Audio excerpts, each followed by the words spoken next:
আমরা শুরু করছি আমাদের মিউজিয়াম সিরিজের প্রথম এপিসোড। ফাঁসির মঞ্চে গেয়ে গেল যারা জীবনের জয়গান।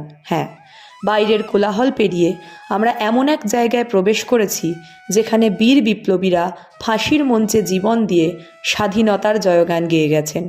এটাই আলিপুর জেল মিউজিয়াম, যা আপামর ভারতবাসীর কাছে শুধু একটা মিউজিয়াম না, তা আসলে আবেগ, তা আসলে গৌরব।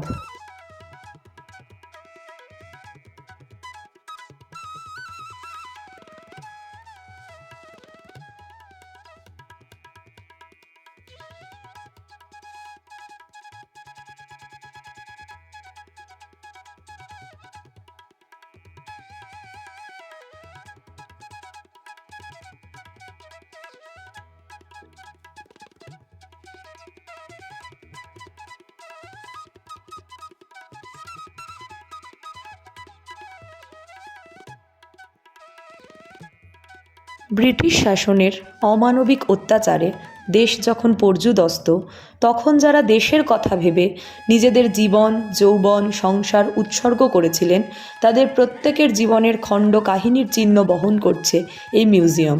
দিনের পর দিন দেশকে স্বাধীন করার বাসনায় যারা কারা যাপন করেছেন, যারা ফাঁসির মঞ্চে আত্মবলিদান করেছেন, সেই রকম অসংখ্য বিপ্লবীর গল্পগাথা এই মিউজিয়াম।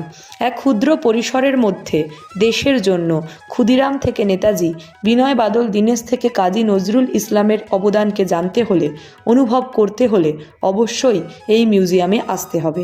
একটু ঘুরলেই অতীতের সেই ভয়াবহ দিনগুলো আমাদের লোমহর্ষণ জাগিয়ে তুলবে। আমরা অচিরেই অনুভব করতে পারবো বিপ্লবীদের বলিদানে যে স্বাধীনতা আসলে এসেছিল, আমরা হয়তো সর্বার্থে সেই স্বাধীনতা রক্ষাই করতে পারছি না।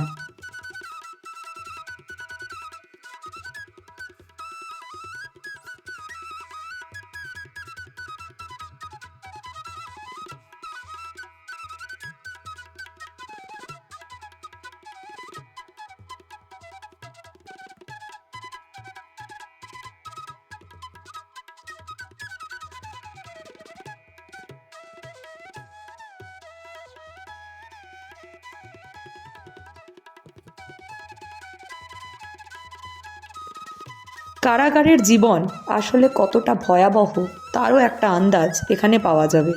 বিভিন্ন বিপ্লবীদের কারাবাসের সেলগুলো ঘুরে দেখে অভিজ্ঞতা লাভ করা যাবে। আসলে আলিপুর জেলটিকেই আলিপুর মিউজিয়ামে পরিণত করা হয়েছে এবং জেলটিকে অন্যত্র স্থানান্তর করা হয়েছে। তাই এই শীতের দিনে আমাদের সাজেশন, অন্তত একবার ঘুরে আসুন, দেখে আসুন অতীতের সেই ভারাক্রান্ত দিনগুলো। আর অবশ্যই এই ধরনের ভিডিও পেতে সাবস্ক্রাইব করে রাখুন টুজ কোম্পানিকে।